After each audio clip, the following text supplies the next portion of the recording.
Hey everybody, this is McClintock. I am here to bring you an overview of the new Magic 2014 Duels of the Planeswalkers. This is a game developed by Stainless Games in partnership, of course, with Wizards of the Coast. The game just came out yesterday. I'm recording now on a Thursday. It's June the 27th here. And with this episode of the series, I wanted to give everyone sort of like a general overview of what this game's about, what the features are, walk them through the different parts of the game, just on a very high level, and probably get into a single player match, just to show off all the little tweaks and changes they've made this time around. So Magic 2014 is the fourth game in the Duels of the Planeswalkers series, and the first one came out around 2010, and each year they've sort of been building up this series and adding sort of like these very incremental improvements along the way. A lot of these changes and things I'll talk about probably not going to be much to you if you're really new to the series, if this is like your first time coming in. It's going to be fine. I'm just going to walk you through as if you've never had any experience playing one of these games. I'm not going to teach you how to play the game of Magic. That's probably beyond the scope of these videos. But I think you're going to get a pretty good feel for what this game is about once this video series is over. Now I'm planning probably 3 parts to this series. The first part is just going to be an introduction.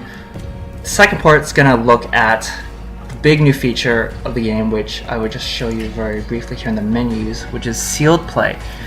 Now sealed play lets you essentially create a custom deck from a limited pool of cards, and you can play through a campaign with your custom deck, and you can also take that deck online to play against other players with their own sealed decks. It's a huge feature, and probably the highlight feature of this Magic 2014, and it wasn't available in any of the 3 iterations before, so it's quite the big deal. I'm going to dedicate the second part of the series just to that mode.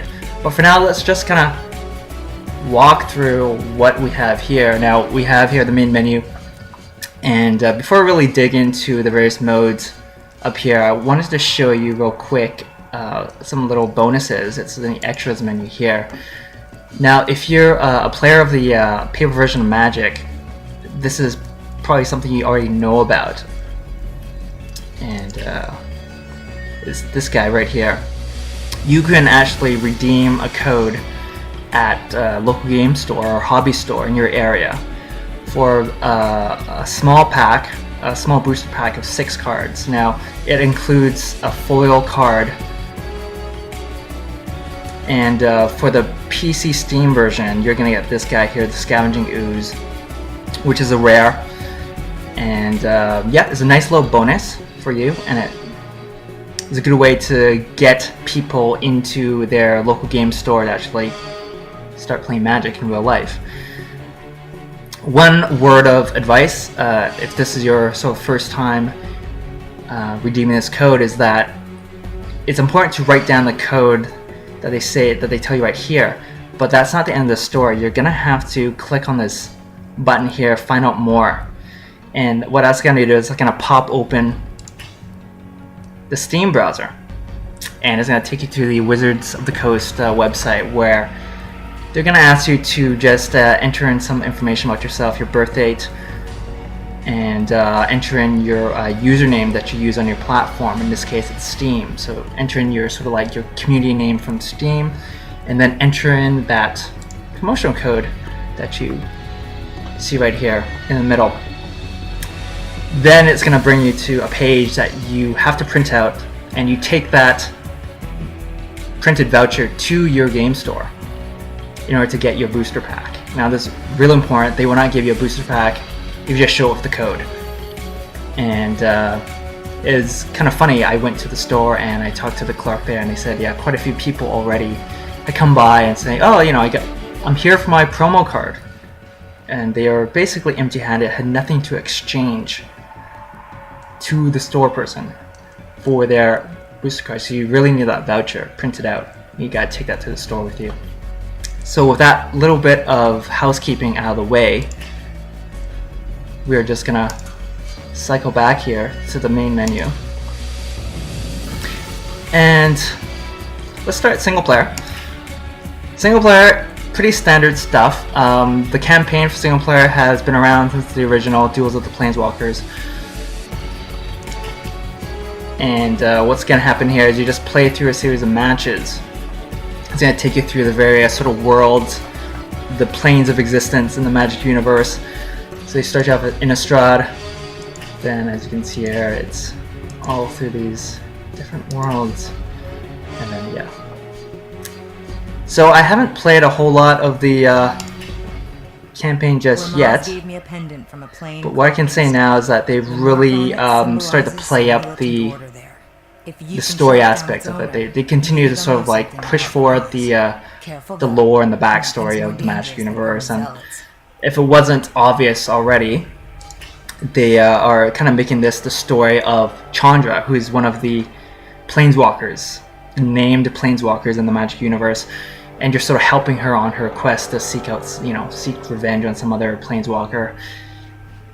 There's not much to it, but I kind of appreciate the effort they put into actually putting more story in there to sort of hook people in who care about this sort of thing, who like little narrative backbone to the games they play. So here's Chandra here. She's like front and center, pretty much all the menus. Then there's Seal Play, which I don't want to dig into right now. I'll save that for the next video. Then we have challenges, which are sort of like these really short one-off puzzles, essentially, where you have one turn to accomplish something. They set up a scenario for you, and you just need to sort of use your brain, look at the cards in your hand, look what's out on the board, and sort of figure out what it is you need to do to win that turn. And they have a whole series of these. And this has been the staple of the Duels games as well. Custom game, I'm guessing. I haven't really done too much of this. I'm guessing you step your own sort of like game against the AI. You can go free-for-all, where you pit yourself against like multiple AI opponents. I guess 3 others, as you can see here.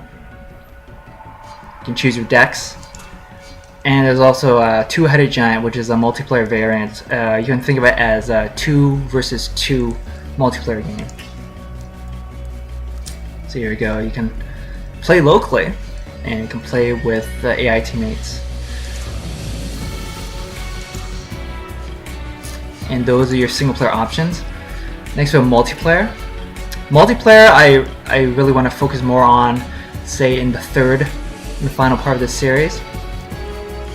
But if you played multiplayer modes in other games before, this is pretty standard stuff. You got a way to create your own match and invite people in. You can do a custom match where you can maybe tweak some more parameters.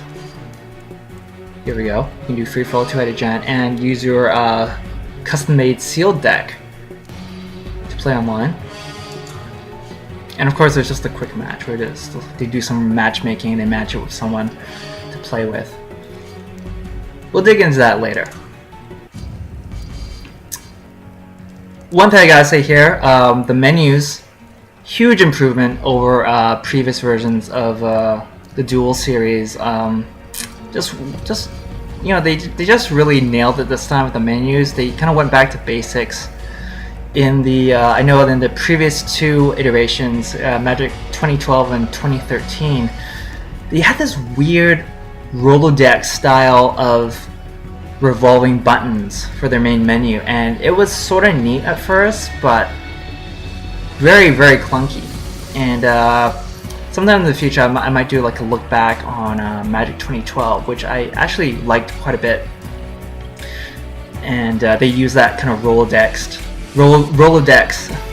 main menu, and it just looks really dated now, and it's very clunky.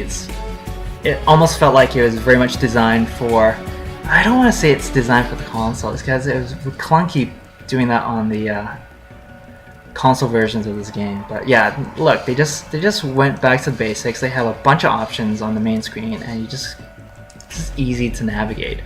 So right now we're looking at the deck manager.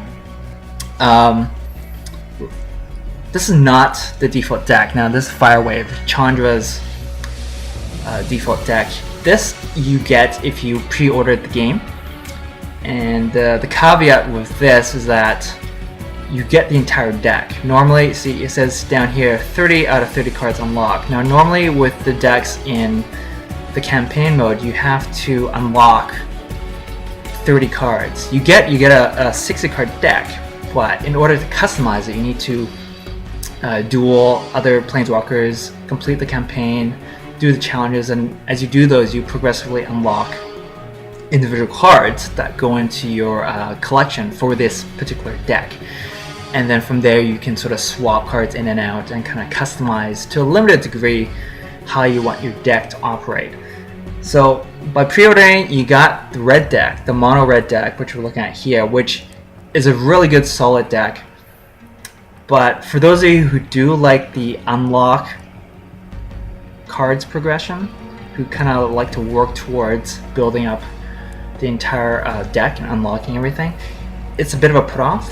Personally for me, I love it because this particular deck you've actually seen a ton of before in the previous games. There's always the standard Chandra all red deck that's basically the same sort of style. It's like a lot of direct damage spells, a lot of sort of like creatures with double red mana casting costs.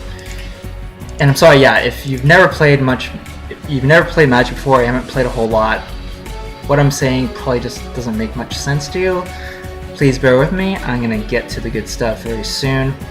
Now, if you didn't pre-order the game on Steam, you're stuck with the all-green deck called Hunter's Strength here.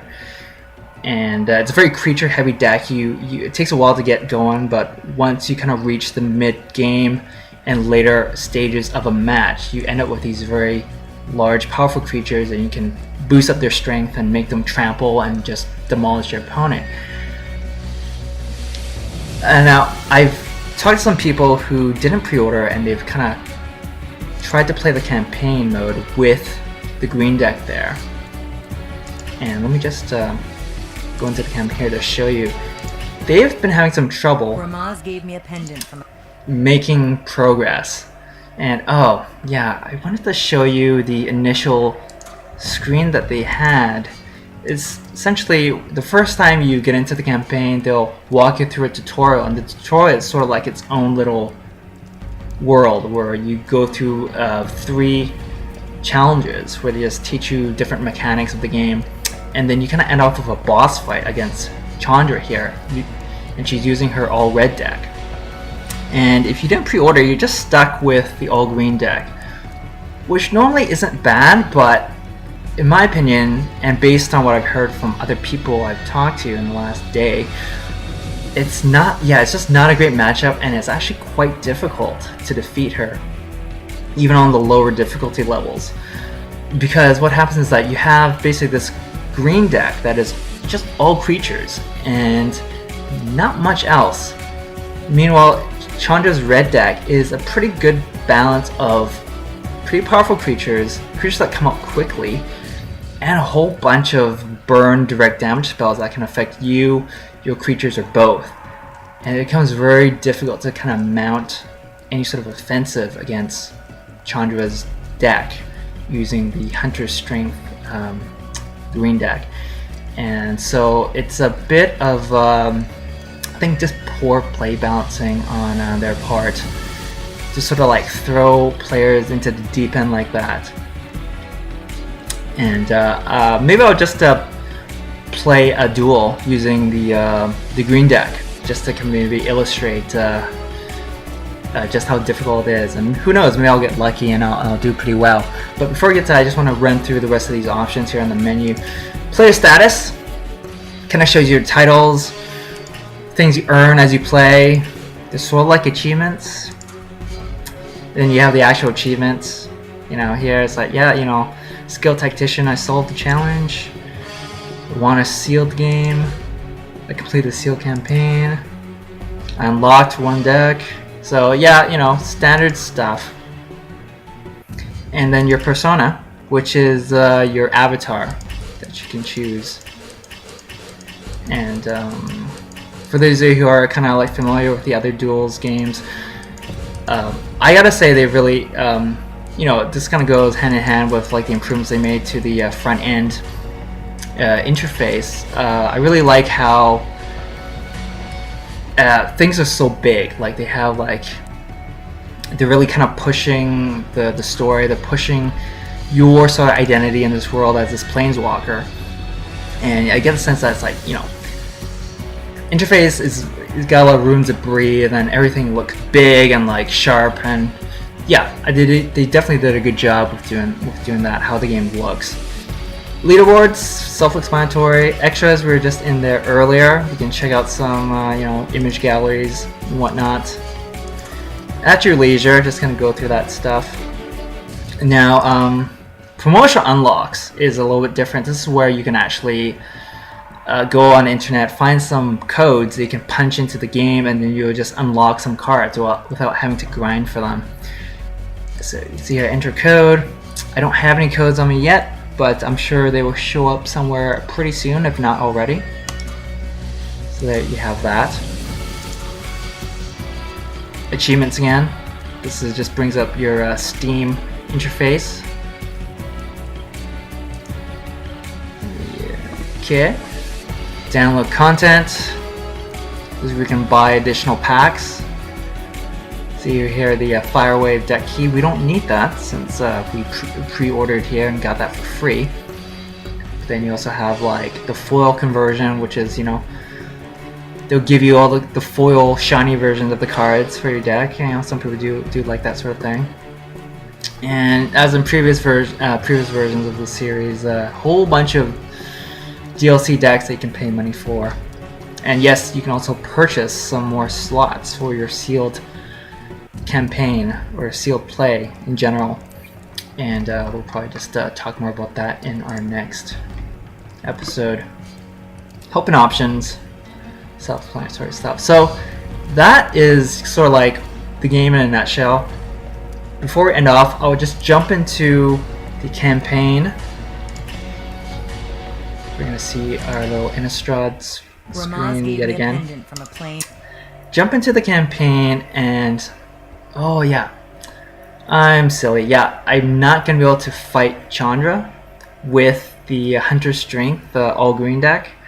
I was just curious to see how difficult it would be. I was just kind of basing my opinion on older games in the series where, the all-green deck just didn't do very well against the all-red deck. But something I want to mention here, this is the kind of like the first level of the campaign, and you see these first three matches that I've already completed. Now it's worth noting that these are not full-on duels against a planeswalker opponent. These are what the game calls encounters, and this is sort of like a step back in my opinion from previous games where these encounters used to be optional. In that when you start playing through the campaign, you could just kind of skip ahead to the big duels.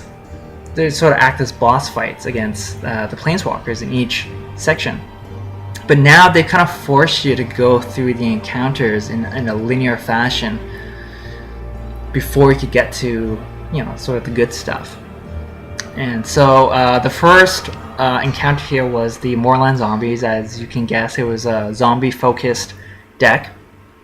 And the somewhat interesting thing about these encounters is that they present you with a very narrow deck. It's themed a certain way, and then it just kind of does things in a very predictable manner. And it's just your job to sort of identify what the whole point of this deck is, and just play your deck around it. And if you have some customization options for your deck that you've unlocked some cards from previous matches, you can sort of tailor your deck in the best way possible to defeat the encounter.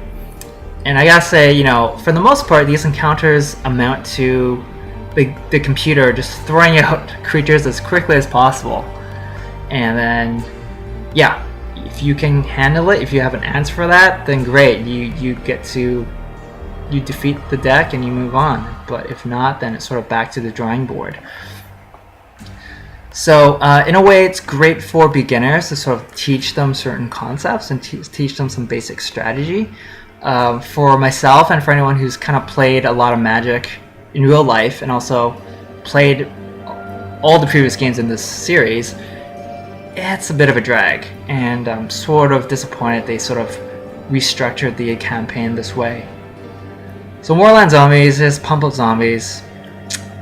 The cultist encounter was sort of interesting in that they would pump up a lot of cultists, and then they would sort of sacrifice all those cultists to get out a really powerful demon. And then once that was out, they would keep pumping out cultists to try to overwhelm you. So like a interesting take on a weenies deck. And then again, Angry Mob, another sort of fast, weenie, small creature focused deck. And then I'm assuming this is another encounter before we get to the main course, which is, yeah, Planeswalker Duel. I'm not sure who that would be. I'm guessing it's probably not Chandra, since we beat her in the tutorial. Why don't we try Avacyn's Glory to defeat this opponent to continue? Alright, let's do it. Alright, so we can use the green deck, or we can use the fully unlocked Firewave deck.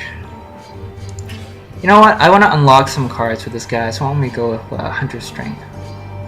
So pretty cool versus pre-fight screen.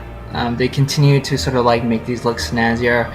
You kind of get some good information on the deck composition of both sides, and yeah, you know, overall like really nice presentation.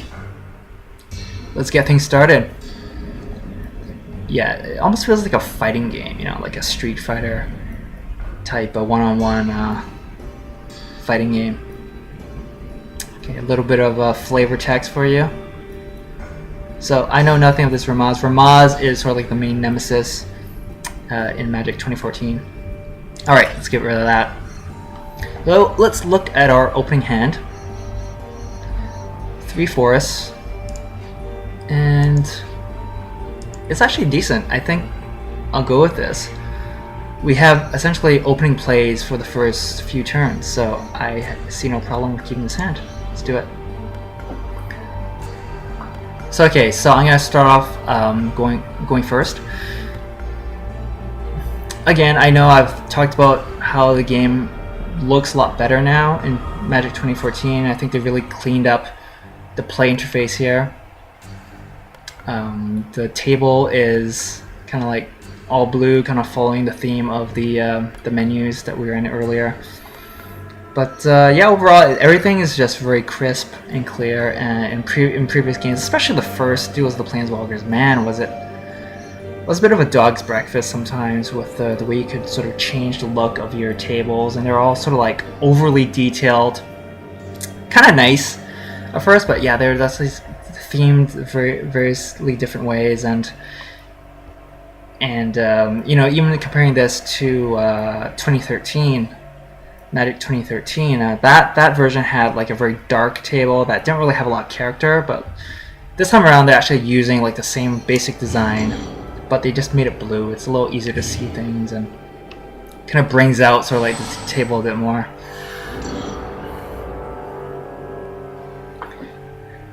So my guess is this is going to be like an all-white human deck. Alright, this guy's bad news. He's kind of a slow burn, and if left unchecked, he could become quite the problem. Well, that's okay. This deck is kind of good in the long game, since we just eventually ramp up to some pretty impressive creatures. And I got 2 of these Colonian Tuskers, a 3/3 beast, for just 2 green, which is incredible. So, with our all-green deck, it's pretty awesome. Get a 3/3 creature out on turn 2. Let's see what Sigismund does. Probably not going to attack, no. And we have here the Thraben Valiant. Vigilance 2/1. Okay. Not too worried about him. But since he's a human, he does make the champion of the parish here stronger. Gets a +1/+1 counter, so now he's the 2/2. Yeah, watch this guy grow. All right, we have our third forest out, and we still have one more in hand for next turn. I think I'd like to use this to prey upon the champion of the parish before he gets out of control.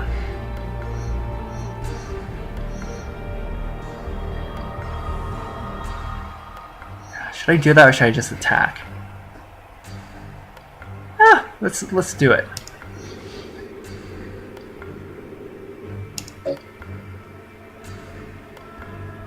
Oh, okay. I gotta choose my own guy first, and then choose a creature for this creature to fight. Now, I'm gonna force these two to duke it out. And yeah, my guy came out ahead. He's been hurt, so he took 2 damage from the champion, so now he's down to 1 toughness. I'm probably not going to attack. Actually, I think I will. Since I have another of these Tuskers in hand, plus a spider, I'm just gonna see, put him in a position to block me. And if he wants to trade, I'm all good with that. And he does block with his Valiant, and so I just sort of laugh it off and put out another one. Still haven't done any damage directly to this guy. Sigismund is such an awkward name. Sigmund, I can understand that, but anyway. So this is good news. I kind of expect him to put out another sort of cheap creature to have as a blocker on my turn, but he's got nothing. So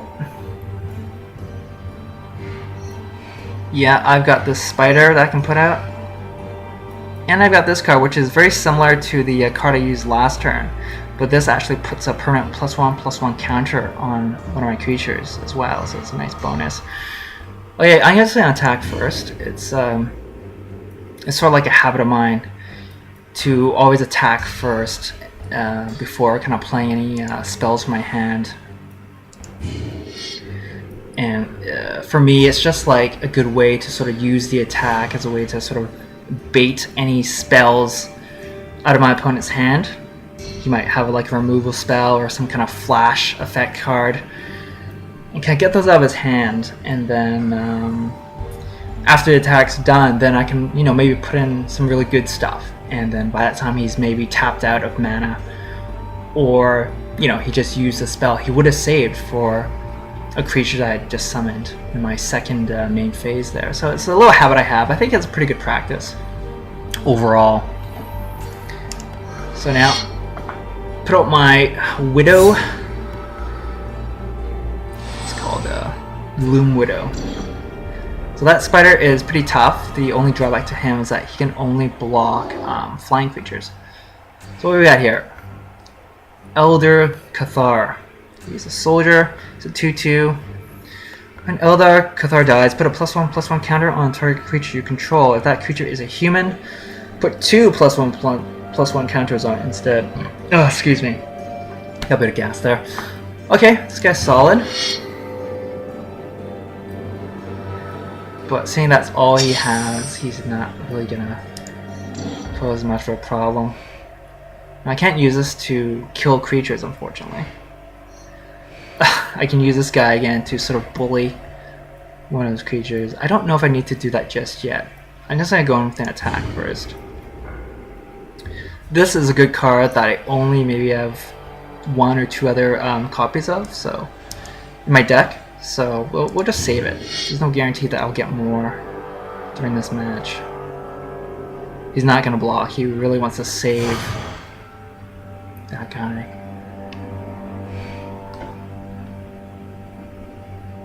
You know what? It really benefits me to kill this guy early, or else he'll, when he dies, he's just gonna pump up one of his other units. And I can use this after a fight's been done.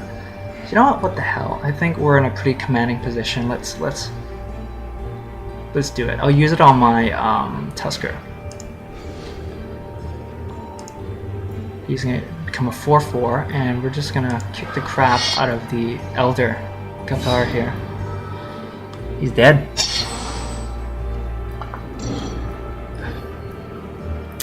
Yeah. So encounters usually they're pretty straightforward duels. Gather the townsfolk.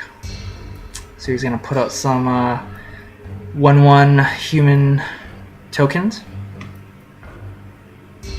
So yeah, he's not gonna get a full effect of that since he's still above 5 life.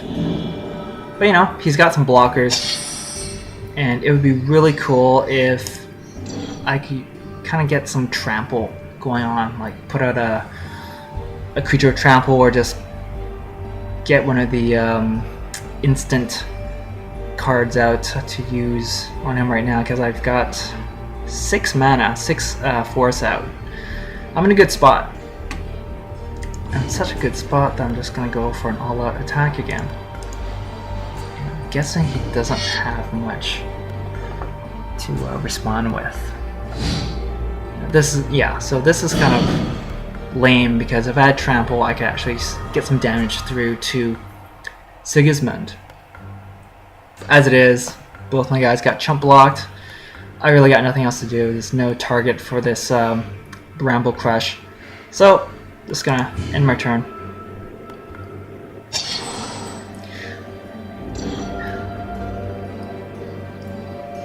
The matches really move. I've noticed that the flow of the game is a lot smoother, it's a lot punchier. In previous Duels of the Planeswalkers games, the sort of like the timer they had as you move through each phase of the turn seemed a little slower, and also in general just noticed kind of like these more so like frame rate hiccups as I was playing. But so far I've been really impressed with just how smooth. Another one of these.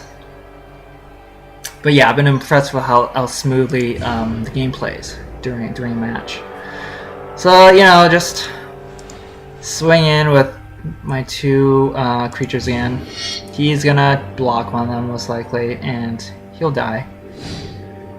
His Valiant's gonna die, and then yes, he's gonna take 3 damage. So now down to 8. Nothing for me to do really except just keep attacking. He's in a desperate position because he is just putting out 1 or 2 creatures per turn, and oh look, finally something big. Archangel, Flying Vigilance. Yeah, these angels are a white magic staple. They usually fly and they usually have vigilance, which means that they do not have to tap, which is to turn sideways in order to attack. So they're really good blockers as well. 5/5. That's a problem. I can't just attack with impunity anymore. I have to sort of get some combat tricks going, because now if I send both my guys in for all-out attack, he can just block one, pick one off. And sure, I'll get some damage in. I'll probably get another 3 damage because he'll block my Tusker here. He'll block and kill him. And then suddenly I'm down 1 attacker now. And he can come get me for 5 damage on his turn. His guy's not going to tap, so he's going to have him behind as a blocker on my next turn. So Vigilance is a fairly good ability for creatures, as it gives you a lot of flexibility when you're attacking and defending. But I was somewhat happy to see that I got more creatures to cast, and we have one that regenerates for just 1 green mana. So I'm still considering an attack because he's only down to 8 life, and if I just keep the pressure on, you know, maybe it won't be too bad. I'm trying to think here. I'm gonna wait a turn.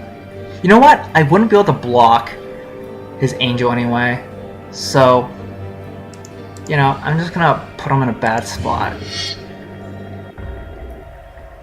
And the thing with playing Magic, as you'll learn, if you're new to Magic, is momentum is really important, and you gotta really know how to press the advantage, because you know, there is a large element of luck with the drawing cards, and you never know what your opponent's going to draw next. It could really turn the tide, or really kind of like halt your momentum, even if you're in a really good winning spot.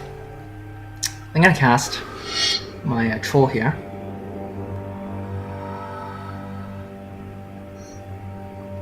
And then call it pass the turn.